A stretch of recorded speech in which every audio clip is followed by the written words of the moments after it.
Pelatih Borneo ingatkan Patrick Kluivert, Messi saja tidak akan sesukses ini jika lahir di Indonesia.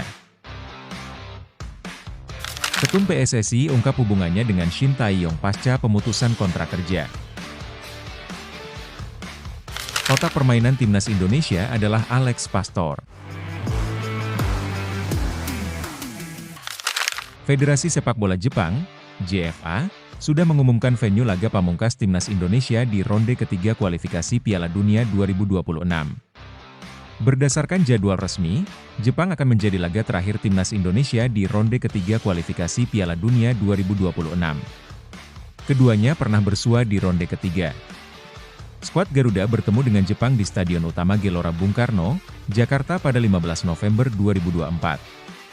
Sayang, Rafael Struijk dan kawan-kawan kalah telak 0-4 dari Samurai Biru. Untuk pertemuan kedua, tim asuhan Haji Memoriyasu bakal menjadi tuan rumah. Jepang mengumumkan Suita City Football Stadium di kota Osaka bakal menjadi lokasi laga tersebut. Pertandingan ini akan digelar pada 10 Juni 2025. Venue laga ini menjadi markas salah satu tim elit Liga Jepang, Gamba Osaka. Stadion ini juga disebut sebagai Panasonic Stadium Suita, sebagai kesepakatan sponsor Gamba Osaka dengan Panasonic. PSSI menunjuk Patrick Kluivert yang akan didampingi oleh kedua asistennya, Alex Pastor dan Denny Lanzaat di Timnas Indonesia. Keputusan tersebut mendapat pertanyaan dari pundit Belanda. Marciano Vink pada ESPN NL menyebut, Pastor lebih tepat menduduki nahoda kepala. Sebab, dia memiliki trek lebih teruji ketimbang Patrick Kluivert yang hanya pernah menangani timnas Curaçao dan Adana Demirspor pada pentas senior. Pastor pernah membawa 3 klub berbeda promosi ke kasta utama sistem kompetisi sepak bola Belanda alias Eredivisie. Kemampuannya dalam menganalisa pertandingan membuatnya dijuluki sang profesor. Kita mengharapkan hal sebaliknya bukan? Alex Pastor sebagai pelatih kepala dan kemudian Lanzaat dan Kluivert sebagai asisten, kata Vink yang mengantongi 2 caps bersama timnas Belanda.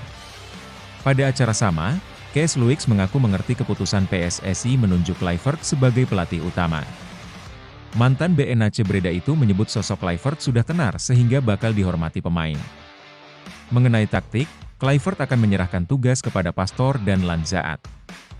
Akan lebih menarik jika menjadikan Kluivert sebagai pelatih nasional. Kluivert adalah papan nama, Pastor dan Lanzaat profesional. Menurut saya, ini konstruksi yang bagus, terang Luiks. Jurnalis @Sportworld Short Mosou mendukung pendapat Luiks. Dia mengaku pernah mengunjungi Indonesia dan menemukan nama Kluivert sangat besar di tanah air. Ketua PSSI, Erick Thohir, mengungkapkan hubungannya dengan mantan pelatih timnas Indonesia, Shin Tae-yong. Dia baru memecat arsitek asal Korea Selatan itu. Sekitar 6 bulan setelah memperpanjang kontraknya selama 3 tahun atau hingga 2027, Erick Thohir justru melengsarkan Shin Tae-yong dari kursi nahoda timnas Indonesia. Baik, pasti sama-sama tidak enak. Itu manusia, natural, nanti juga bertemu lagi, ujar Erick Thohir dalam kanal YouTube Liputan 6. Erick Thohir lalu menceritakan hubungannya dengan Roberto Mancini yang sempat kaku pada beberapa tahun lalu dan kembali mencair seiring berjalannya waktu. Erick Thohir, bos Inter Milan pada 2013 hingga 2018, pernah mendepak Mancini sebagai pelatih tim berjulukan si biru hitam itu pada 2016 dan menggantikannya dengan Frank de Boer. Sama Mancini juga saya enak, terus bertemu lagi di sana. Halo, nanti juga ada waktunya bertemu dengan Shin Tae-yong, ungkap Erick Thohir. Sama Mancini juga baik, terus begitu berpisah tidak enak. Itu normal, imbuh Erick Thohir. Dunia sepak bola itu kecil, tidak usah terlalu drama. Hubungan biasa dan profesional. Kita pada saatnya baik, saya juga profesional. Saya memperpanjang kontraknya.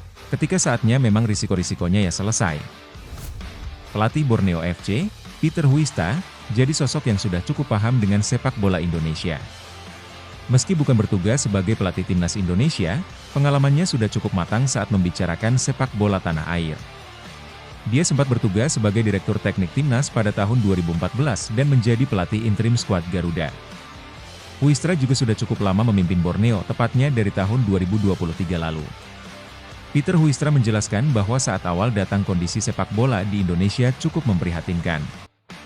Pemain muda ditemukan lewat sekolah sepak bola yang tidak berhubungan dengan klub. Kondisi sekarang lebih baik karena setiap tim di Liga 1 harus memiliki tim muda di Elite Pro Academy.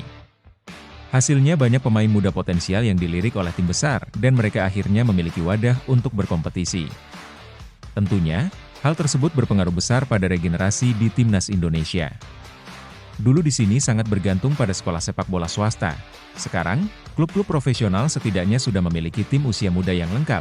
Itu sudah jauh lebih baik, kata Peter Huistra dilansir bolasport.com dari laman NOS. Pelatih berusia 57 tahun ini memberikan pesan agar Patrick Kluivert harus paham dengan ekosistem sepak bola Indonesia. Salah satunya terkait fasilitas sepak bola yang belum merata di semua daerah di tanah air. Menurutnya, ini yang jadi kendala bagi skuad Garuda dalam menemukan pemain berkualitas. Tentunya, seiring dengan berjalannya waktu semua lini harus mendapatkan pembenahan agar bisa semakin membaik. Hanya saja, Anda tidak memiliki klub sepak bola di sini di setiap desa atau distrik. Infrastruktur untuk tumbuh menjadi seorang bintang sebagai talenta belum ada, lanjutnya. Huistra menyadari untuk menjadi pemain bintang di Indonesia cukup sulit. Mereka harus bertarung dengan fasilitas dan kompetisi yang kurang ideal saat ini menjadi pemain profesional. Selain itu, beberapa masalah terkait kondisi fisik dan mental pemain menjadi hambatan selanjutnya. Dia bahkan berpikir bahwa Lionel Messi bisa saja sulit untuk menjadi sukses seperti saat ini bila lahir di Indonesia.